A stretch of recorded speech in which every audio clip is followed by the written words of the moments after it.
नमस्कार। हमारा आज का विषय है जो रामायण से संबंधित है। आज हम बात करेंगे कि प्रभु श्री रामचंद्र जी के पीछे में गुप्तचर लगाने की आवश्यकता क्यों पड़ी थी और गुप्तचर किनके कहने पर लगाया गया था।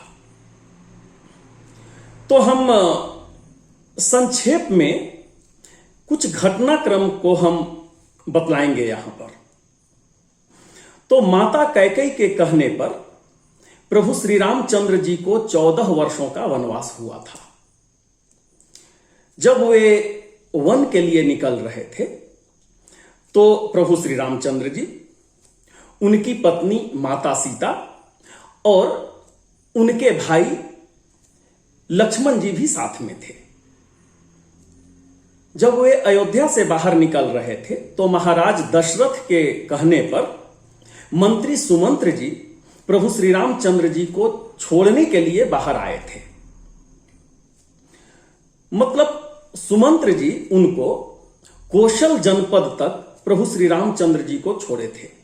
कौशल जनपद मतलब वह जनपद था जहां पर अयोध्या नगरी आती थी, जिसमें अयोध्या नगरी आती थी। तो प्रभु श्री रामचंद्र जी का पहला रात्रि विश्राम हुआ था तमसा नदी के तट पर, और बाद में दूसरा दिन वे पहुंच गए थे श्रृंगवेरपुर में, जो कि कौशल जनपद का अंत था। श्रृंगवेरपुर में पहुंचने के बाद में प्रभु श्री रामचंद्र जी के मित्र थे निषाद राजगुह, उनके साथ में जंगल में ही रुके थे। दूसरे दिन प्रभु श्री रामचंद्र जी गंगा को पार करके कौशल जनपद को पार कर गए थे। गंगा पार करने में निषाद राजगुह का सहारा लिया गया था। जब प्रभु श्री रामचंद्र जी गंगा पार कर रहे थे, गंगा पार होने से पहले, नाव पर बैठने से पहले, वे मंत्री सुमंत्र को अयोध्या लौटने के लिए आग्रह किए थे, जबकि मंत्री सुमंत्र नहीं चाह रहे थे कि वे अयोध्या लौटें। वे चाह रहे थे कि वे भी प्रभु श्री रामचंद्र जी के साथ में ही जाएं, परंतु श्री रामचंद्र जी नहीं चाहते थे कि उनके साथ कोई भी जाए, और बहुत सारा कारण बतलाए कि मंत्री सुमंत्र को क्यों लौटना चाहिए अयोध्या, और बाद में वे आग्रह किए कि आपको लौटना ही चाहिए। इसके बाद में प्रभु श्री रामचंद्र जी गंगा पार कर जाते हैं। बाद में वहां से वे भारद्वाज मुनि के आश्रम में जाते हैं, वहां पर एक रात बिताते हैं। भारद्वाज मुनि जी उनको अपने आश्रम में ही रहने के लिए बोलते हैं कि आप यहीं रहकर अपना वनवास काल पूरा कीजिए, पर प्रभु श्री रामचंद्र जी ऐसा नहीं करते हैं, क्योंकि प्रभु श्री रामचंद्र जी को ऐसा भय था कि उनके रहने से, मतलब कौशल जनपद से लोगों का आना जाना बढ़ जाएगा, जिससे भारद्वाज मुनि का जो भी मतलब उनका यज्ञ है या जो क्रियाकलाप है, जितना पूजा पाठ है, तपस्या है, ये सब में विघ्न पड़ेगा। ऐसा सोच करके प्रभु श्री रामचंद्र जी भारद्वाज मुनि से पूछते हैं कि मुनिवर, आप ही हमें बतलाइए कि हमारे लिए वह कौन सा उत्तम स्थान होगा जहां पर हमें रहना चाहिए। भारद्वाज मुनि बतलाते हैं कि आपको चित्रकूट में रहना चाहिए, क्योंकि वह चित्रकूट ऐसा स्थान है जहां पर काफी ऋषि मुनि वहां पर निवास करते हैं, तो आपको भी उसी स्थान पर जाना चाहिए। फिर एक रात व्यतीत करने के बाद में किसी स्थान पर दूसरे दिन प्रभु श्री रामचंद्र जी चित्रकूट पहुंचते हैं। वहां पर महर्षि वाल्मीकि जी का आश्रम में भी जाते हैं वहां पर, और उस स्थान पर पहुंच करके प्रभु श्री रामचंद्र जी ऐसा विचार करते हैं कि यही स्थान है जो सबसे उत्तम स्थान है, जहां पर हमें निवास करना चाहिए। और वहां पर अपने छोटे भाई लक्ष्मण को बोलते हैं कि अब यहां पर ही पर्णशाला बनवाया जाए, हमारे लिए एक रहने का व्यवस्था किया जाए।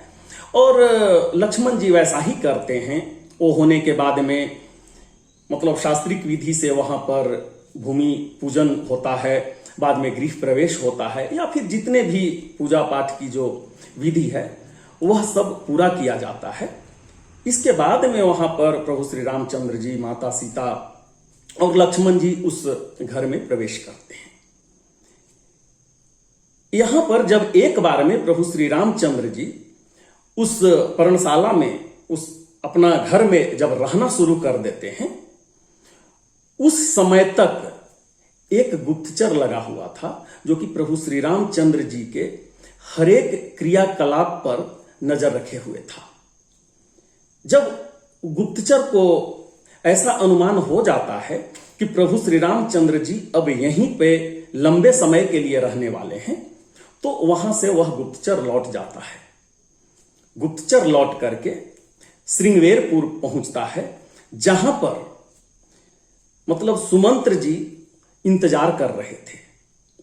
जबकि प्रभु श्री रामचंद्र जी मंत्री सुमंत्र को बोले थे कि अब आपको यहां से अयोध्या चले जाना चाहिए, इसके बावजूद भी सुमंत्र जी इंतजार कर रहे थे उस गुप्तचर का आने का। वह गुप्तचर निषाद राज गुह के कहने पर प्रभु श्री रामचंद्र जी के पीछे पीछे गया था, और प्रभु श्री रामचंद्र जी का जितना भी जो घटनाक्रम जो अभी हम बतलाए, वो पूरा का पूरा घटनाक्रम गुप्तचर निषाद राज गुह को बतलाता है।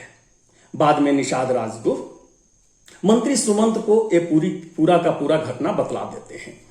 तो यहां पर मंत्री सुमंत्र के कहने पर निषाद राज गुह ने गुप्तचर भेजे थे प्रभु श्री रामचंद्र जी के पीछे। यहां पर अब दूसरा प्रश्न यह उठता है कि यह गुप्तचर भेजने की आवश्यकता क्या थी।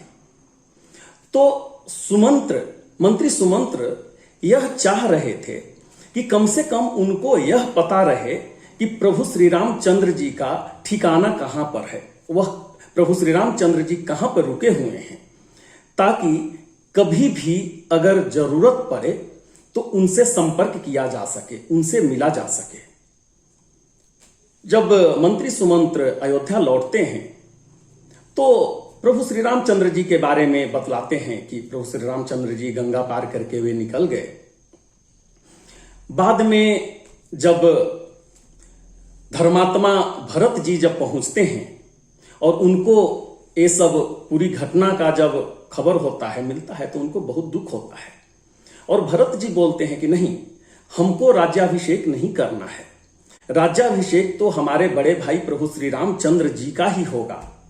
और इसके लिए वे काफी प्रयास करते हैं कि किसी भी तरीका से प्रभु श्री रामचंद्र जी को लेकर आया जाए। अब यहां पर किसी को पता नहीं था कि प्रभु श्री रामचंद्र जी कहां हैं, सिर्फ पता था तो मंत्री सुमंत्र को। बाद में मंत्री सुमंत्र भी इस चीज के लिए राजी हो जाते हैं कि हां, प्रभु श्री रामचंद्र जी को क्यों न अयोध्या फिर से लाया जाए। और बाद में धर्मात्मा भरत जी के साथ में उनका जितना बहुत सारे सेना के साथ में बहुत सारे अयोध्या के लोग, सब लोग वहां से निकल जाते हैं प्रभु श्री रामचंद्र जी को लाने के लिए। और वहां पर जब श्रृंगवेरपुर में जब पहुंचते हैं तो निषाद राज गुह भी साथ में हो जाते हैं प्रभु श्री रामचंद्र जी के पास जाने के लिए। तो जो गुप्तचर जो प्रभु श्री रामचंद्र जी को देख करके मतलब लौटा था, वही गुप्तचर के माध्यम से सभी लोग चित्रकूट पहुंचते हैं। और इसके बाद का जो आगे का कहानी है कि धर्मात्मा जो भरत थे, प्रभु श्री रामचंद्र जी का खड़ावन लेकर के ही वे लौटते हैं, क्योंकि प्रभु श्री रामचंद्र जी वे लौटना नहीं चाह रहे थे, वे धर्म का पालन करना चाह रहे थे।